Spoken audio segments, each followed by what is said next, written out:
Competitive exam సంబంధించి ప్రత్యేకంగా civil services exam సంబంధించి ఏ ఆప్షన్ చూస్ చేసుకోవాలి, ప్రిపరేషన్ ఎప్పుడు స్టార్ట్ చేయాలి, ఏ బుక్స్ రిఫర్ చేయాలి, ఇలాంటి డౌట్స్ ఉంటే CSBIS అకాడమీని కాంటాక్ట్ అవ్వచ్చు. దీనికి సంబంధించి నా పర్సనల్ అపాయింట్మెంట్ ఈ వీడియో పైన డిస్ప్లే అవుతున్న కాంటాక్ట్ నెంబర్కి ఫోన్ చేసి తీసుకోవచ్చు.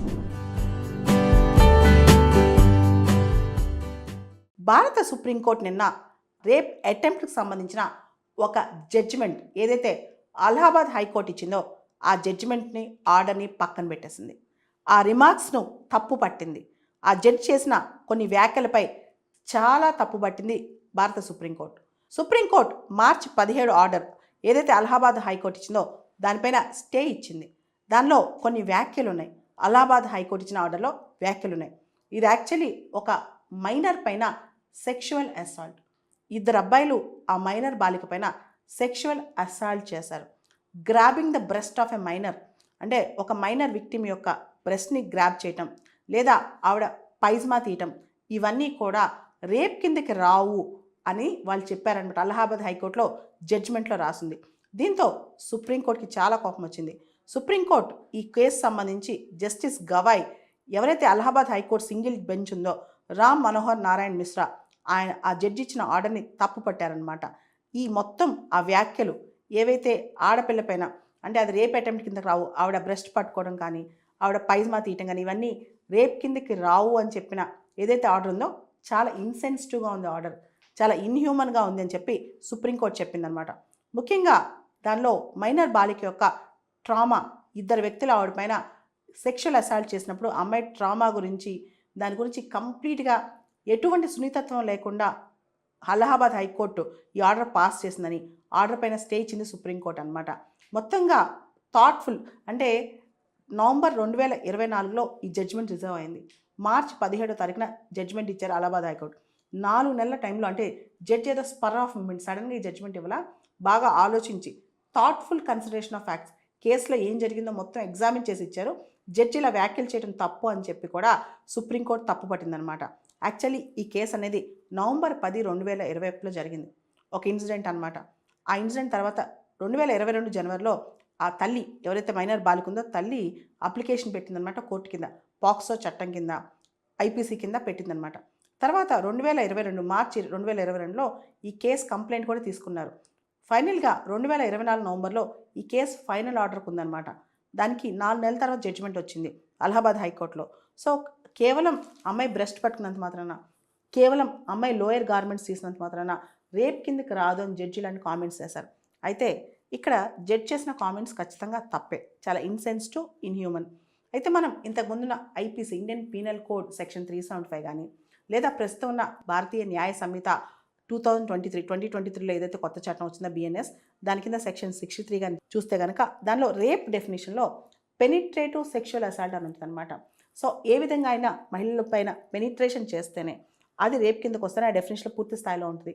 కానీ ఇక్కడ ఏంటంటే కంప్లీట్గా ఒక మైనర్ బాలిక పైన ఇలాంటి అటెంప్ట్ చేయడం, జనరల్గా 18 సంవత్సరాల కన్నా తక్కువ ఉన్న మైనర్ పిల్లలు ఆడపిల్లల పైన ఇటువంటి అటెంప్ట్ చేసినప్పుడు వాళ్ళ కన్సెంట్ ఉన్నా లేకపోయినా అంటే వాళ్ళ యొక్క ఆమోదం ఉన్నా లేకపోయినా అది రేప్ కిందకి వస్తుంది అనమాట వాళ్ళపైన రేప్ చేస్తే. అయితే ఈ కేసు ఈ మైనర్ బాలిక రేప్ కేసు అనేది 2021లో జరిగింది కాబట్టి IPC అప్లై అవుద్ది. IPCతో పాటు మనం భారతీయ న్యాయ సంహిత కూడా చూస్తే కనుక రేప్ డెఫినేషన్ దాదాపు ఒకటే ఉంటుంది అనమాట, ఆల్మోస్ట్ సేమ్ ఉంటుంది. భారతీయ న్యాయ సంహిత సెక్షన్ 63 ప్రకారం రేప్ డెఫినేషన్ ఆల్మోస్ట్ IPCలో కూడా ఇంతకుముందు అదే డెఫినేషన్ ఉండేది. ఇది పెనిట్రేటివ్ సెక్షువల్ అసాల్ట్ అంటే a man is said to commit rape when he penetrates his penis to any extent into vagina, mouth, urethra or anus of a woman.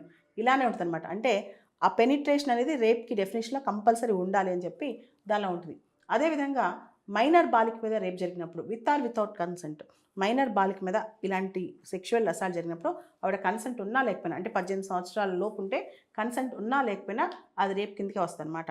So any attempt by a man on a woman against her will without her consent, with her consent, when her consent has been obtained, putting her or any other person in fear of death or hurt అని భయపెట్టి ఆవిడపైన అఘాయిత్యం చేసిన, so ఆ టైంలో అదన్నీ కూడా rape కిందకి వస్తాయి. And with or without consent, ఆవిడ కన్సెంట్ ఉన్నా లేకపోయినా when she is under 18 years of age, 18 సంవత్సరాల కన్నా తక్కువ ఉంటే అనమాట. So or when she is unable to communicate her consent, ఆవిడ కన్సెంట్ చెప్పలేని పరిస్థితిలో ఉన్నప్పుడు, ఎవరైనా మెంటల్ రిటార్డెడ్ కానీ ఇలాంటి వాళ్ళు ఉన్నప్పుడు వాళ్ళపైన రేపు జరిగిన ఇవన్నీ కూడా రేప్ కిందకి వస్తాయని చెప్పి బిఎన్ఎస్ చెప్తుందన్నమాట 2023. ఆల్మోస్ట్ ఇదే డెఫినేషన్ ఐపీసీలో సెక్షన్ 375లో ఉండేది.